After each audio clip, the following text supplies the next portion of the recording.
Target-zan also is a venerated god who sends minions to do the hard work. There is a theme of people on top being supported by people below them in terms of wealth status. This is interesting as it intersects with the family themes. Family is here also generally a state where older people with more control decide how people below will behave their lives. Even the Jinjo King asks you to return all his people who have become lost as if they were his children. Even Jiggy Wiggy's temple, which seems devoid of any job-related issues, is somehow connected to a brand of food. There is a gold mine in this game, but it has already been sort of extracted. Canary Mary says the workers left her there for days, and she's been stuck. So the work on the mine has, at least at the moment, finished. The prospector is the only person here. Money has been extracted from it, but now it's gone. We're visiting a place that I presume was active in the past but is no more. It happened in the past, now we're seeing the present, and all work has been done.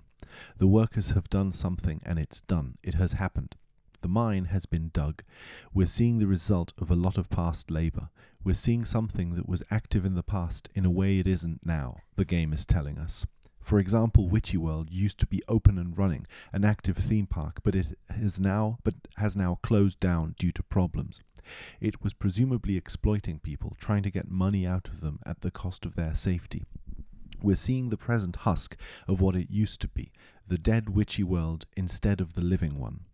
We get the same feeling with the Jinjo village. It used to be thriving and full, but we're told everyone had gone away. One of the houses was destroyed. We're seeing the present of something that used to be. Spiral Mountain, of course, does this since it's destroyed but wasn't before. Of course, this is the theme of the game. Grunty's body is now a skeleton. It isn't what it used to be. It isn't good old Grunty.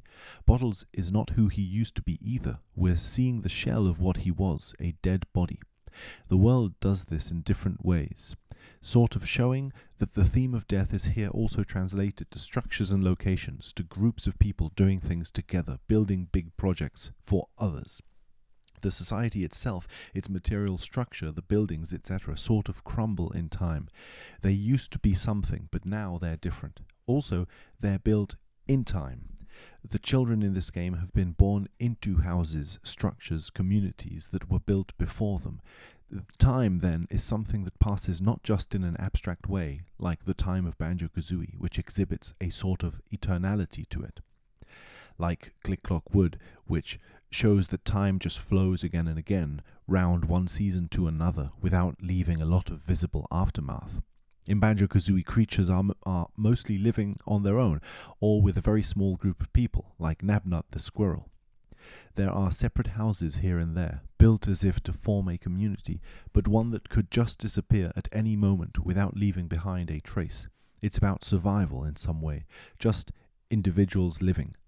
Atlantis, however, is a huge city, or at least points towards the remains of a project that was bigger. Big, intricate houses for different uses, temples, a bathhouse. There seems to be some idea of planning a city, separating houses for different parts of the town in different uses, etc. Also, there is a decoration of this town, also just adornment. Language, written symbols to be used in this town. There is a sense of structure that really can't be built in one season. It requires a lot of time, several generations of parents and children to pass through it and build it, generate its language, its artistic parts, etc. And presumably it takes time for it to crumble and wither away too, since after time has passed, its ruins are still there. Time is used in this game to show something that transmutes through time, not the time of a single living life, but time used as a collective of people living together in ways that transform the material world into structures that endure their own life. Time here is something that leaves a very definite trace on the world and people. Grunty has felt the effect of time on her body. It has turned her skin into skeleton. These large cities are more present in Banjo-Tooie, in my opinion. It features a more monumental sort of architecture, the kind of architecture that shows Atlantis sinking to the ground. Buildings that last for eons, like Mayhem Temple, the Kickball Colosseum. Pterodactyland also shows this in its way. We get skeletons of people in the walls. Dinosaurs that are dead are fossils. They're still visible. Their remains are here to stay. We walk among paintings made by people in the past. Skeletons of people from the past sitting among the walls. It shows that the past is sort of present, even if you're no longer in the past. A trace is left for the here. Food in Banjo-Kazooie was important because it was hunted. Characters hunted food, or gathered food in a very nomadic way, it seemed to me. They'd settle a few living spaces here and there and hunt food for the winter, or eat in the summer, etc. The danger for animals was not eating, so they would hunt, and the animal's name would reflect this, them called snacker, and names that showed they were eating. In Banjo-Kazooie, when people are late for dinner or need food, it's often a sort of ritual. It's a group thing. The group needs food, and they will try to get it in a preserved way. It's about trading for food, or buying it, or keeping it somehow, sharing it, having a meal together, etc. This is the theme, I think, in this game. Food is not hunted, but kept socially as a group. The enemies kill you with sticks. They often have big clubs to hit you with. They're not munching you to eat like a hunting animal. It's, first of all, a sort of technology. They have a tool in their hands which they use. This tool is used to kill, to hit you on the head, or shoot you in some way. It's not a sharp tooth in a mouth intended to eat you. It's about first killing you, for the sake of death. The game evokes war too, as we said. The Jinjo King speaks of a possible terrible event to befall the Jinjos and the moles if they don't engage in a game to diffuse the tension between them. Jam Jars gets ready for this war. A war is something where instead of a game being played between people, it's an actual death match. You kill others for the sake of killing them. Usually, as the Jinjo King shows, it's because of a rivalry between two people. So the Jinjos won't kill Jinjos, they'll only kill moles, and the moles will only kill Jinjos. That means in some way that the killer is not just defending their own body and preventing it from being killed. It's defending its group, and the whole group setting. In some way, it's defending its own city, its own settlement, perhaps. Enemies wear uniforms, usually. Moggies wear shields and dress, resembling the themes of Mayhem Temple. Enemies in Grunty Industries have the industry's clothes. So do the Witchy World enemies, and so on. They attack wearing the name of the place they're defending, I would claim. They're attacking in the name of Witchy World, of the industries, etc. As workers for this world. They couldn't do this without a tool. They use a tool, a weapon in their hands, which is what defends them. They attack with this tool. So we're dealing with society which engages in tool creation, and tool creation for the purpose of killing people. Grunty's sisters create for her a huge machine, a huge technology or tool that kills others and grabs their life. Its first use is to kill a king, the leader of another tribe, one that presumably Grunty is enemy of. Banjo-Kazooie, Grunty's Revenge, also shows Grunty replacing the Jinjo King's statue's head with her own. She changes the world to make it her statue, her place. Tools are sort of implied, I'd say, in a lot of the levels. For example, Glitterculture Mine has TNT as a tool. One would not have built this mine without TNT. The mine exists because of it. Some enemy is shovels, again. This would have not been possible without shovels. They are the tool that created this space. Such huge projects like monuments, a city like Atlantis, like Witchy World, it wouldn't exist without tools. These tools change with time. Pterodactyland uses a certain kind of technologies which are not present in Grunty Industries, etc. Worlds have technology running through them.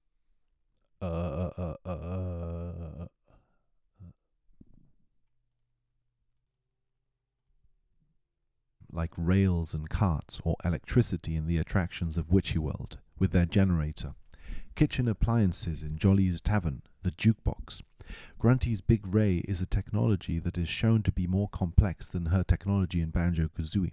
It's bigger, has more cables and current running through it. It has a more historically modern house to house it in. The Cauldron Keep Tower is a mirror-floored, electric lights and fancy buttons and screens sort of place. Banjo-Kazooie had more of a historically older technology in place. A steamboat, clanker, wooden ships, etc. The game is showing us a transition from an older Grunty to a new Grunty. This boss battle is more modern, the game says. It has lasers, machines the old game didn't. Grunty has leveled up. Her battle is harder because she has stronger technology, bigger weapons. I think that's what the game is trying to say. Time has passed, and now we have a stronger technology. It's as if, from one game to the other, technology has improved. The technology is used to preserve the life of the collective the individual is in. The life of the collective the individual is in. The city, town, etc. But the life of the town is also a sort of rule from a leader to people under. The parents have a series of rules which the children follow or don't. The town has a series of games, like kickball tournament, which contain a certain violence that could shred the structure to pieces. The structure is not just a series of buildings, but a series of rules and ways of behaving together. These are often highlighted by a master or a boss, which sort of represents the rules or wants them to be followed. And then people below, children, worker, who sort of resent these rules or would rather do stuff that the parents don't. Violence is used then to preserve this rule, perhaps, so technology maintains a certain way in which things are to be. Grunty uses technology to keep herself as she has been in the past. To preserve this way, she has an image, a physical form which has been lost, and she wants it to be the way it used to. She's using it to stay the same. Technology is here to stay the same, to preserve the way things have been and are still. Time is implied. I sense in Banjo-Tooie some themes about history that emerge. For example, Mayhem Temple evokes the Mayan civilization, its name and of course in its expression. Then Glitter Gulch Mine evokes, it seems, the gold rush, or the idea of gold hunting in the United States in the West, like in Westerns. There is a theme of America in the sense of indigenous American history and then history of United States. Glitter Gulch Mine features enemies wearing like cowboy hats, whatever they're called, and also characters like Bullion Bill.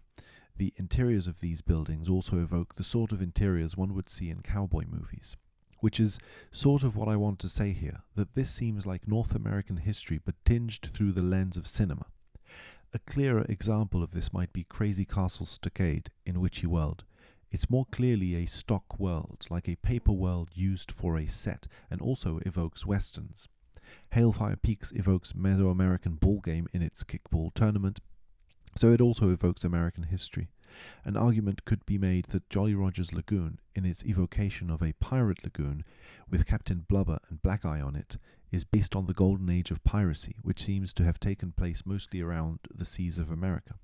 Here I might be wrong, and I don't know enough to say. However, it seems to me that there is a large amount of references to America, American history and location. So in some way, it feels like this game is circling around the theme of colonization of America. This is weird to me because I didn't expect this game to include this theme, but I'd like to argue that maybe it is there, and I'd like to look at it. For example, the trains. I'd like to say that the trains in Banjo-Tooie are also an evocation of this. In westerns, in the movies, you tend to see this motif of trains being built or constructed around the West, and how the train tracks needed to be laid down to let the trains access new areas. It feels to me like the game is doing the same thing. In the context of all this America stuff, it seems like the classic Western movie where the train is slowly gaining progress, allowed to go more and more areas, expand to more and more parts of the continent. Of course, this makes sense to me with the context of all the other Western evoking stuff in this game, otherwise it would be a pretty weak connection. But I'd like to suggest to you that maybe this is something that's happening. The game is slowly unlocking all these areas for the train to go. The train is the element that connects the lands together.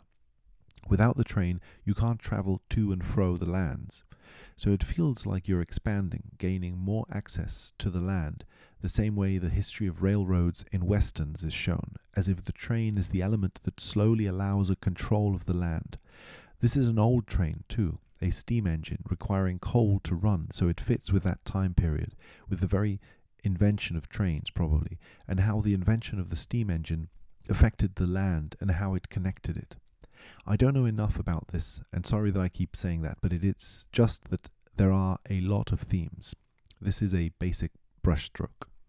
So, of course, a theme emerges here, the theme of expansion of control over a land that was already owned and lived by people. So, setting people out of their homes to live your own home. Now, here I'd like to do a wacky thing, which is what I like to do. All areas of money extraction are said to be... There was a dream which was like a square and then two eyes in the center, sort of like looking through the square, kind of like that. All areas of money extraction are said to be owned by Grunty. Glittergulch Mine is described as the Hag's Gem Mine, a gold extraction world. Grunty Industries is of course also a place to make money, an industry, and owned by Grunty, CEO of the business. The crafty crone will expect you to pay before entering her premium attractions, says the manual, in reference to Witchy World. So Witchy World is also a business for Grunty, of course, and the jackpot enemies also evoke this, throwing coins at you as if to say that this is a casino, a place for money generation, not so much a place for fun. So there are certain worlds that evoke this idea of money being generated from the land, or being extracted from the land. Grunty Industries shows the damage its money extraction is causing, since the rivers around it are all polluted by the factory's toxic production. The game seems to be doing this with the people themselves. Grunty is extracting life force from the people, has extracted life force from the palace of the Jinjos and their king. So a theme of extracting value from people is here. Value here is life force. In the case of the Jinjo King and Bob Ray, used to extract the life from the land, or as a more material resource life force, such as money. Grunty is extracting value from the land, both spiritually, the life of a person, of life itself, with a magical ray, and also gold, money, clean river water for her factory, which then gets turned back, etc., etc. More concrete, material forms of extraction that are less divine. It feels like both forms of extraction are the same thing, or that the game is just talking about this in a general way, about how people can extract life out of other people. Something. Back to the theme of colonization. It also seems like the game is talking about this in reference to the Jinjos. The Jinjos lived in the village, but Grunty's appearance makes them all run away. So an invasion of their village, and a violent invasion too, since one of the Jinjo families has been killed by the Hag's machine, and their house was crushed. Also, once again, Grunty then kills the king of this town, thus in effect taking over. She has gained the energy from this town, its life force, in the form of the king, and has also taken over its land, killing its inhabitants. This seems like a good fit for a theme of colonization, taking the control of the land and extracting its value, what you want. And when placed side by side with all the other imagery in the game, of expansion of the United States across the West and colonization of America, it seems to me like the game is talking about that, again and again, in different forms. Money. Jolly Roger's Lagoon is home to, basically, shops. There is an inn and tavern, a pawnbroker, and a rental place for wave racers. So all locations you can spend money at. It's a place for money and commerce and spending money to exchange. Trade. One of the dreams was these roofs were filled with water, the whole roof.